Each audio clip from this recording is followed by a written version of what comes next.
Yeah, the idea of trust the process, for me at least, has become a lot less philosophical in the past couple of months and a lot more data driven.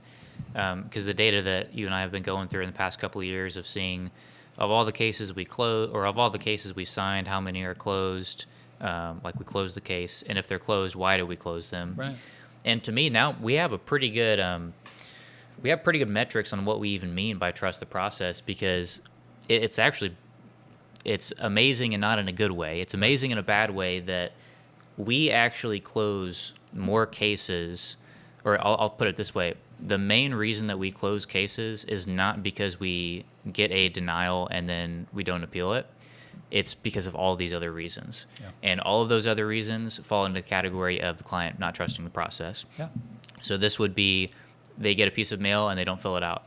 So they get a denial before their case is even put online because they just won't fill out a form. Yeah. Or after that, maybe they fill out the form, but at some point we just lose contact. We just never hear from them again. So we don't know, maybe we get a denial, but we can't appeal it without talking to them. Right.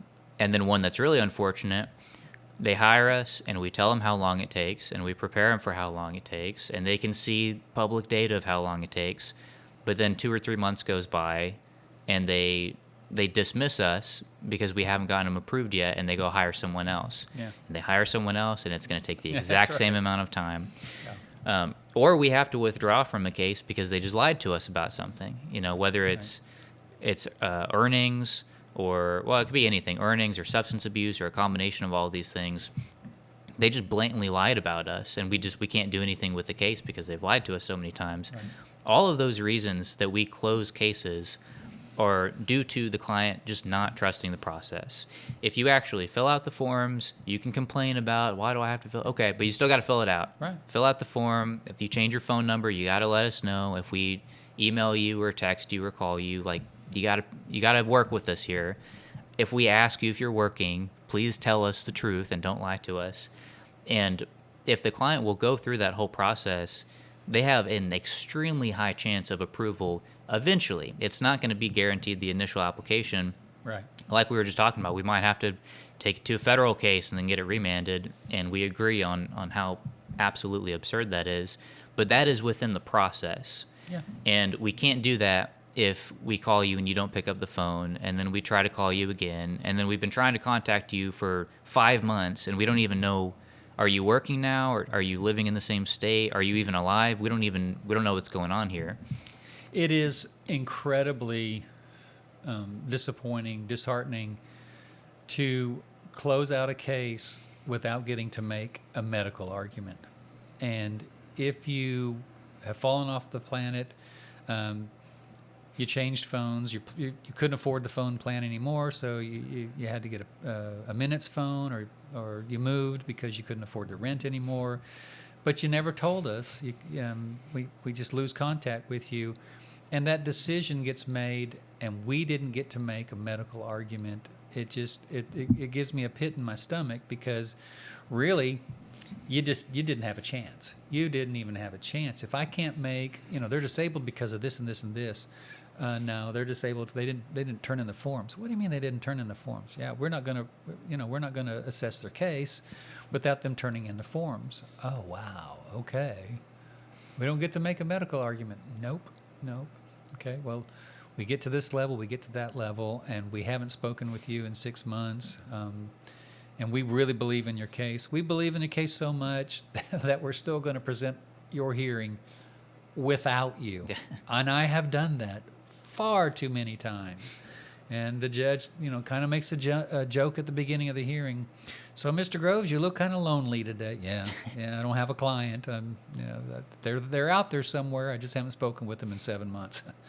And I will try to make an argument, but they're just going to dismiss the case. You didn't show up for your hearing, And then, I won't say invariably, but more times than not, boom, they pop up 3 or 4 months after a denial, or 3 or 4 months after a hearing that's been dismissed, or 3 or 4 months after they failed to attest their case that never even got launched because they didn't literally sign a page and send it back.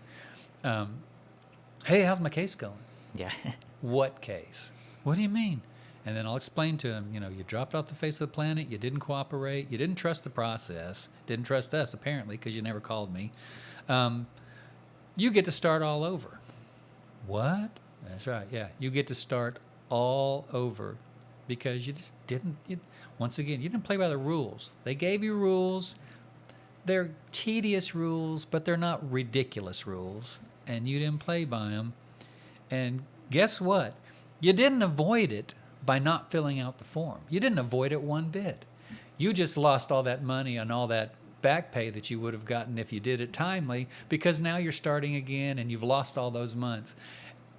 And if you want to win still, guess what? You got to do it still. You still got to fill out the forms. Yeah, you you still can't- have to attest your case. Can't You- get around it. you still get to do it. Now, you've lost 7, 8, 10, 12 months. You've lost that because you decided you weren't going to cooperate and you didn't trust the process and you didn't trust us. So you get to start all over. And depending on how horribly you didn't trust us, I may not take your case. You can try somebody down the road. Maybe they'll put up with you not reporting an address change, not going into treatment, not filling out forms, not reporting a phone change, not checking in with me every 2 or 3 weeks. Maybe they're okay with that. Good luck with that. But there's a good chance, if I have spent a lot of time and paid my employees, I got to pay them to process your case, to go through the process, and you're just not cooperating. You're not really involved. I don't know if I'm going to do that again. I don't think I'd want to go down that road. It's one of the fool me once, shame on you. Fool me twice, shame on me. It's one of those situations. Yeah, and it's always something mundane, isn't it? Where it's like they'll call you, you'll get a call, you'll pick up the phone, they're like, "Hey, do you have any update on my case?" Yeah. It's like the update on your case is that we've called you multiple times a week for the past 6 months. Yeah. And your case is closed. There is no case. And they're like, "What?" It's always something like happens that. all the time. I had a hearing this week, and I hadn't talked to my client since July. So, depending on when you're watching this, I'll just tell you, that's 7 months ago. So, hadn't talked to this guy in 7 months. Sure enough, a hearing was scheduled, and the hearing went forward because, well, it just did. It went forward, and he shows up. And so he had changed phone numbers, but he was living in the same place. So he shows up to the hearing, and the judge is asking, can you tell me your social security number, tell me your date of birth, what's your address? And when she was asking that to him, I'm sitting there, okay, where did he move to, and why didn't he report it? And it's the address that we have. And then it dawned on me, we'd sent him 8 letters to that address. Since July. For 7 months, I'd sent him 8 letters. Please call me. You have a hearing scheduled. We need to talk about your hearing. And he ghosted me. And then just picks up immediately on the phone when he had the hearing. And his testimony was so unbelievably bad that I'm like,